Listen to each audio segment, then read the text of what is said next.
Assalamualaikum warahmatullahi wabarakatuh. Hai teman-teman, pada materi ini kita akan mempelajari tentang pesawat sederhana. Simak baik-baik ya videonya. Pesawat sederhana dikutip dari Kementerian Pendidikan dan Kebudayaan Republik Indonesia. Pesawat sederhana adalah alat mekanik yang dapat mengubah arah atau besaran dari suatu gaya.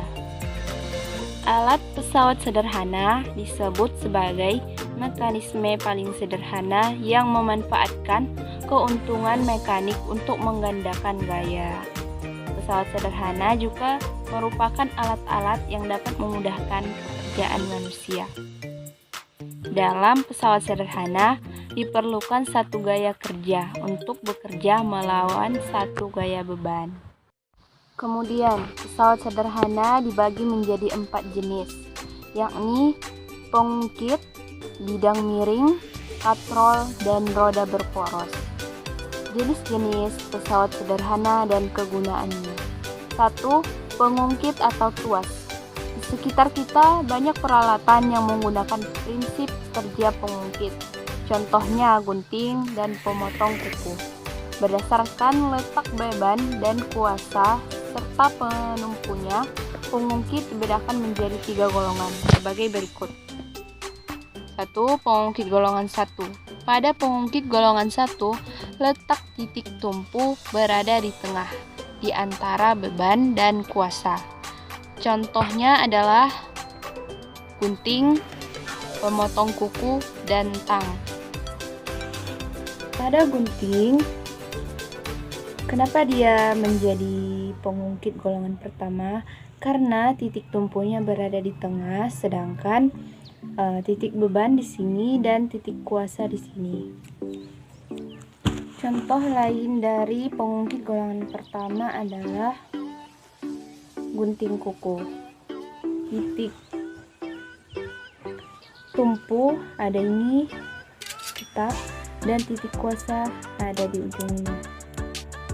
Titik kuasa adalah tempat kita mengerjakan gaya, sedangkan memberikan gaya, sedangkan titik beban adalah gaya yang dihasilkan, sehingga kuku kita bisa terpotong.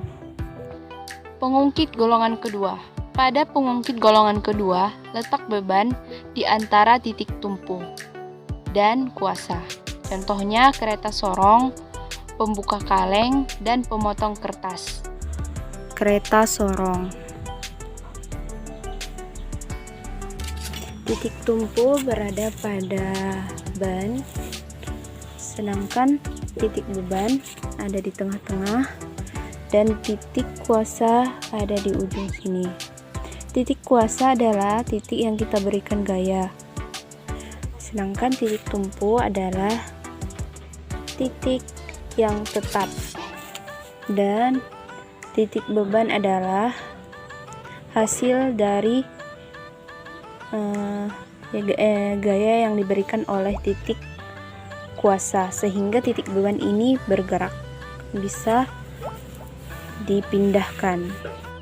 Kemudian pengungkit golongan ketiga. Pengungkit golongan ketiga, letak titik kuasa adalah di antara beban dan titik tumpu. Letak titik kuasa berada di tengah. Contohnya adalah stapler, pinset, dan sapu yang menggunakan prinsip kerja pengungkit golongan 3. Adalah sapu. Ini titik A, titik B, titik C. Titik A sebagai titik tumpu, titik B sebagai titik kuasa, dan titik C sebagai beban. Maksudnya di sini tetap, sedangkan tangan kita, gaya yang bekerja, gaya yang kita berikan berada di titik B atau titik kuasa, sedangkan hasil dari gaya akan berada di titik C atau titik beban. Yang kedua adalah bidang miring. Bidang miring adalah suatu permukaan datar yang memiliki sudut. Sudut tersebut merupakan sudut tegak lurus terhadap permukaan horizontal. Bidang miring juga digunakan untuk memindahkan benda-benda yang terlalu berat. Contohnya adalah memindahkan tong ke dalam truk menggunakan bidang miring. Tong tersebut dapat didorong atau ditarik melalui bidang miring. Tenaga yang dikeluarkan lebih kecil daripada mengangkati secara langsung. Contoh lain adalah benda-benda tajam seperti pisau, kapak, pahat, dan paku juga menggunakan prinsip kerja bidang miring. Bagian yang tajam dari alat-alat tersebut merupakan bidang miring. Contoh dari bidang miring adalah pisau. Benda tajam ini adalah benda miring. Yang ketiga, katrol. Katrol adalah sebuah roda yang sekelilingnya diberi tali dan digunakan untuk memudahkan pekerjaan manusia. Contohnya ketika kita mengambil air dari sumur menggunakan timba. Timba tersebut adalah katrol. Sebenarnya beban yang kita angkat itu tidak berubah, hanya saja saat menggunakan timba, beban tidak hanya bertumpu pada tangan, tetapi juga bertumpu pada berat benda dan berat badan. Selain itu, dengan timba, pekerjaan akan berubah menjadi menarik sehingga lebih mudah. Beberapa jenis katrol adalah: 1. Katrol tetap adalah katrol yang tidak berubah posisinya ketika digunakan untuk memindahkan benda. Biasanya digunakan untuk mengubah arah gaya yang kita keluarkan. Contohnya katrol untuk mengambil air di sumur. Katrol yang digunakan untuk mengangkut barang pada bangunan ataupun kerekan bendera. Kemudian katrol bebas adalah katrol yang berubah posisinya ketika digunakan untuk memindahkan benda. Contoh pemanfaatan katrol bebas adalah pada alat pengangkat besi emas.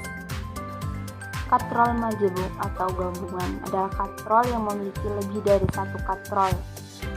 Gabungan dari katrol tetap dan katrol bebas, sehingga keuntungan mekanismenya dihitung dari jumlah tali yang mengangkat beban. Contohnya pada mobil derek dan peralatan pemanjat ini membutuhkan banyak katrol.